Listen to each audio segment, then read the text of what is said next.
I am so excited to be here tonight on this special edition of Leadership Matters, more so because of the panelists that are here with us tonight. These are women who I've been inspired by throughout my journey, and women who I believe have made some great contributions and continue to make great contributions to our country. If I have to speak personally, I can say in terms of my political career, I've been inspired by the work of the Honorable Hazel Brandy Williams, who have been, as the Prime Minister would have indicated, a woman who have been pushing for equality for women and women empowerment. She was always someone who was willing to give an encouraging word so that I can keep pushing as well on my political journey. And so I am so happy and honored to have been able to share this with her this evening. If I could speak about my IT career, I can think about how inspired I have been by Miss Pat Walters, the CEO of the Cable.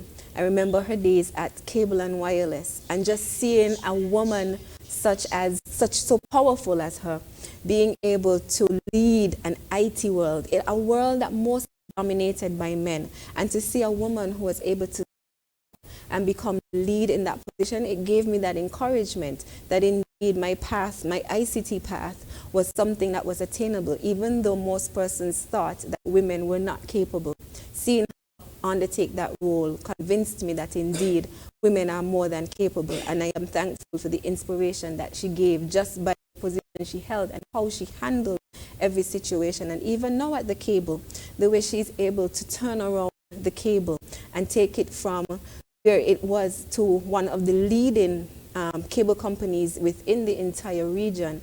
I am so proud to be able to say that, again, a woman is leading in ICTs. And then we have the president of the Chamber of Industry and Commerce, a position that has never been held by a woman before. And so it is indeed a pleasure to be able to have a woman who is now leading business within the private sector as a whole in St. Kitts and Nevis, sharing her own thoughts and responsibilities and being able to guide the ship even in these difficult times of COVID. I heard her speak yesterday at the International Women's Day program that was done by the Department of Gender Affairs, and to hear her story of how she was able to navigate and take command. That is what we call woman leadership, and I am inspired every day by these fine women who continue to lead. At this important time of year, with the UN's International Women's Day just yesterday, we recognize the important role women play in leading our society. I proudly say that all women should have a future that is sustainable, peaceful, and with equal rights and opportunities for all. Every day, I see amazing work being done by powerful women across St. Kitts and Nevis, and within my own constituency number 3, from opening new businesses to leading our communities. While we recognize the women in leadership across the world on International Women's Day, we must also remember the women in our own communities that are achieving an equal future here in St. Kitts and Nevis, some of whom are sitting here this evening. I am proud to be part of a government that is committed to true equality for women here in St. Kitts and Nevis. Prior to the COVID pandemic, there were more jobs and more opportunities for women here in the Federation, particularly for young women. There were more women in work than at any time in our recent history. Yes, COVID did set our economy back, but we are rebuilding, and we are rebuilding strongly.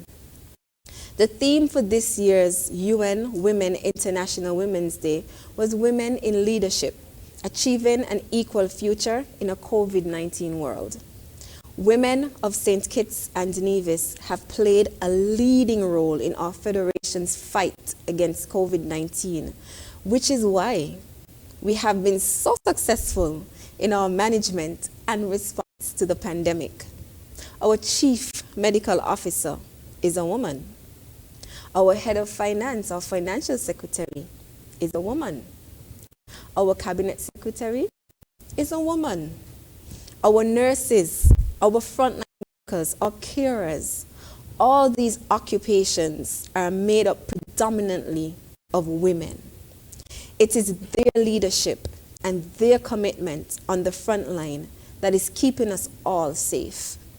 While we have made a start on creating a more equal society where everybody has the opportunity to succeed, there is still so much more that needs to be done. As we look to build a stronger, safer future for St. Kitts and Nevis, we can only achieve this with the talent, the experience, and the ambition of our strong men here in our federation. As Minister of Health, ICT, Entertainment, Entrepreneurship, and Talent Development, I am committed to ensuring that our women have every opportunity to lead our nation to a bright future. Women, this is time for us to put our hands up and stand up and take our seat at the table.